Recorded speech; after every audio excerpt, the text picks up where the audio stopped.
All right, Ted, Vice President, Kia Canada, COO. Yep. You're the guy. I am. Thank you. It's good that you're back. Last time we did one of these was for Sportage. Correct. And now we're here in a car that a lot of people didn't see coming from Kia. So when this car was debuted early in January at the Detroit Auto Show, North American International Auto Show, what was the reaction you got? Because I know what my reaction was. I was excited. Of course, when you're part of the brand, you get to see the progress of this vehicle. And over the past 2.5 years, I had a chance to see how it was coming to fruition, and to see it actually rolled out on stage in Detroit was outstanding. And of course, our American counterparts did it the right way. They brought out a red, white, and blue one, which I think the crowd really enjoyed. But it's really a testament to where we're going in design and where we're going in performance. And the feedback from people at the auto show, journalists, and even consumers that saw photos and outcomes of the some stories, of right? The stories, it's been just fantastic. They're just so excited about this car. And here it is, all those months later, so almost a year later, and we're actually sitting in it.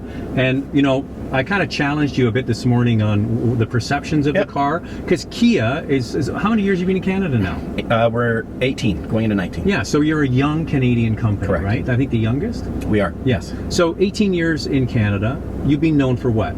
Value for a lot of those years. Yep, good value. And over the last couple of years, probably one of the things that we're starting to get recognized for is quality, which is a great attribute of our products. So brag a little, because I know this stat and I reference it often, but a lot of people don't know this. What is it? So J.D. Power does initial quality study, and it's basically how many incidences per 100 consumers are there need to go in and get repaired. And some of them are just like, how could I repair my phone? Yeah, some of them are simple stuff where maybe it wasn't explained at delivery, and that's an issue for all OEMs to make sure that they cover off those types of concerns.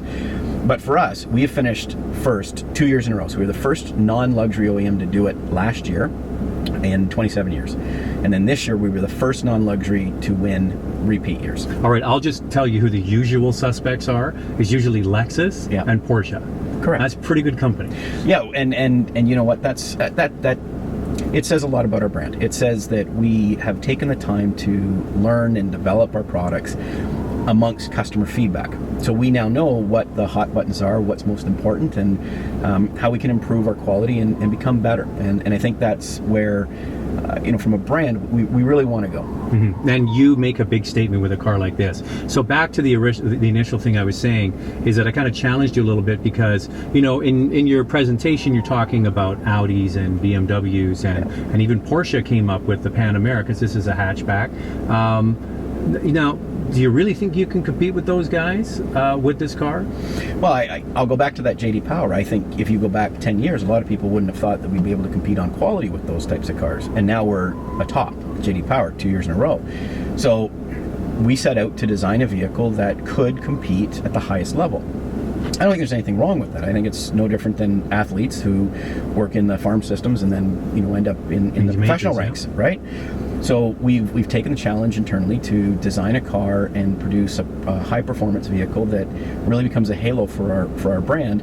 And because of what it can do, it can compete against those cars. Getting people to adopt it, understandably, there's going to be challenges because those other brands have been in Canada for a number of years, and they have a long history of producing high quality, higher performance cars. Absolutely. Excuse me. But as if you're going to compete there, you've got to start somewhere, and this is a great starting point for us. So could Stinger be like Genesis is to Hyundai? Could it be your sporty premium brand? Right now, there's no talk of going that way. This is just one model for our lineup. It just happens to be able to compete against some of the best cars in the world, and we're happy for that. And I think, from what I've seen on our trip this go around, there's a lot of people that are very impressed with how it's performing right now. All right, I'll run through, I'll do a little quick snapshot of what you get with this car. So out of the gate, we're getting the twin turbo 6. Correct. So it's 365 horsepower, 376 pound-feet of torque. Now, before I jump into all the stuff it has, the 2-liter is coming, right? The 2-liter turbo? Yes, our plan is that the car will come in spring of 2018. So that's not too far away. No. Okay, so this car, you get the GT and then the GT Limited. Yep. So you get 365 horsepower, you get an 8-speed automatic, you get a rear bias all-wheel drive system, a standard equipment. You get leather, you get ventilated seats, heated steering wheel, heated rear seats as an option. You get beautiful screens up to 8 inches, Yep. Android Auto, Apple CarPlay. You get dynamic chassis settings. UVO intelligence. You get the UVO and a beautiful cockpit. And it's interesting today, you had a chance to drive the competitors, or what you perceive to be the competitors, the BMWs and the Audis and what have you, and getting in and out of those cars and then getting in and out of this car, it holds up. Well, and that's the benefit that we have of having two very special people working on this project. Peter Schreier, who wins countless numbers of awards. Red Dot is probably one of the most prestigious. That's the Academy Awards for really design. Yeah, it really is the Academy Award for design, and he's won awards year in and year out. So you have somebody with that kind of talent designing the exterior and interior of the car. And then you have Albert Biermann, formerly of BMW M Division, as the engineer, who's really put the balancing into this car to make it perform as well as the competition. And really, when you get this car out on the track and you have a chance to test drive it, or you get it out on the road and have a chance to drive it, you really feel where the combination of design and performance has come together to create a very well balanced car. Okay, so what does this do for the Kia brand? Is it just a look at us, look what we can do? I mean, you're going to sell a lot of them, but it's also helping the brand along. Yeah, and I mean, internally we use the term game changer, and the reason we say that, and not to use sports euphemisms all the time, but it creates an opportunity for us to go out and say, hey, look what we can do. And by the way, the technology you're finding in this vehicle, you can find in our other models as well. So if this is not the car for you, we probably have something that is as exciting, with as many features, great value, great maybe performance. not as exciting. Okay, maybe not as exciting. not 365 horsepower, but still, it gives consumers that opportunity to really check us out, because the feedback on this car has been so strong that I think it's a chance for people who may not have necessarily looked at Kia in the past to look at us differently and say, let's give them a try, because what we're hearing, what we're seeing is quite strong. All right, let's get into the numbers. How many are you going to get for between now and the new year, and how many are we going to get next year in the Canadian market? Well, and I'm proud of this, because we had planned for 200 now to the end of the new year, but we went out for the first time ever and we did a pre-sale program, and we've pre-sold over 130 of these cars. So we've actually asked for another 200. So we're going to have 400 between now and the end of the year. And just so people know, I'll just give a quick reference. It's not your brand, by the way. When Volkswagen brought the Golf R, that's kind of their high-performance Golf, they initially thought that they would do 500 in 1 year, and then they quadrupled that. So I could see that happening with this car. You've only got, it's only a month and a half till the end of the year to get 400 cars, but next year you could do 2,000 plus. Yeah, and I think our goal, if we set between 2 and 3, so 2,500 range, I think we'd be doing very, very well. I think there's going to be strong adoption of the 2-liter. I think it's, when we talk about pricing in a few months, the pricing on this car, I think, shocked a lot of people. So let's get into it. So it's 44,195 for the GT, correct, and 49,995. We'll just round it up to 50 grand. Yep. So as I mentioned, all the stuff we mentioned, there's a lot of car here for that price. Sure. But you get a Kia badge on the front. So that's the next hurdle, like you said. But it's a battle. It's a marathon, not a sprint. I like your sports analogy. It's a marathon, not a sprint. It is, and a lot of the companies that we compete against have been in Canada for 35, 40, 50 years in some cases. So they've built that brand reputation. Not all of them started incredibly strongly. They had some struggles themselves, but have grown into very strong brands, very powerful brands in Canada. We're early on. Now, we'd like to have instant gratification, but you're right. It's not a sprint, right? We have to be very patterned with how we go about trying to conquest and creating interest in the brand. So cousin company Hyundai has spun off Genesis. So now they're going right after the brands we talked about already. So how high can Kia go? Well, this is everything you could expect in a luxury car in a non-luxury brand. So what does luxury mean anymore?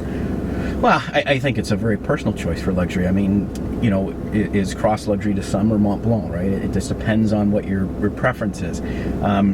For us, we're not trying to tackle luxury. For us, we're trying to create, as a volume brand, a product that can be sought after by performance enthusiasts who want all the attributes that come with the higher price competitors, but is in a price point that may be attainable. So, you can't be everything to everybody, but you certainly can bring what it is consumers are looking for to market, and you push for the adoption, and through marketing and through test opportunities, you ideally you get that adoption. So we were on the side of the road on Angeles Crest Highway, famous highway here in LA, and we had stopped to take some pictures, and two cyclists, guys riding their bikes up the mountain, they go, "Hey man, love the car," and then the one guy says to the other one, "Is that an Alfa Romeo?" And the other guy goes, "No, it's a Kia." "A what?" "It's a Kia. It's not an Alfa Romeo." So that's not a bad group to be in. You like it? No, and I'm okay with that. As we talked about, we still have to really announce ourselves to the market to some degree, and this car is going to help us do that.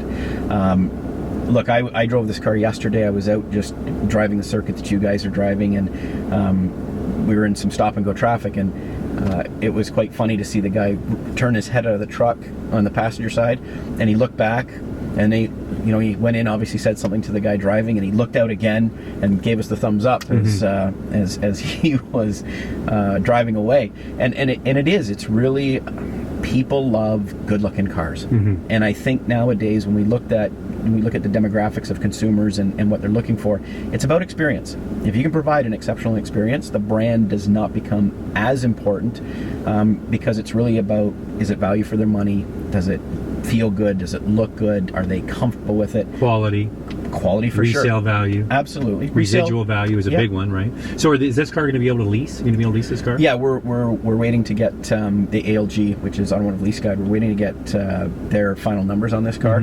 But everything that I've heard and talked to them about, it should be pretty strong. Okay. Well, congratulations. It is exciting. I think. Being in that seat as vice president of Kia Canada, I can totally see how a car like this shines a light on your brand. Yeah, it's very exciting, and Zach, it's a pleasure to have the opportunity to sit with journalists like yourself and put it through the paces, because you get to drive the competition and you can provide very valuable feedback, and I think we're in good company at this point in time with this car, and we'll do quite well. I'd like to see like an RS version, or you know what I mean? Even like more horsepower? No, not more horsepower, just a little bit more, a little stiffer. Because this is a Grand Touring car, and you made no bones about it. I get that. And for that, it does a great job. A little bit more bite, I think. I would like. I can pass it on to our team. This is a GT, we could go GTS. How's that? Okay, we will put that to the product planning guys, and we'll see what we can do. All right. Thanks for your time. No problem.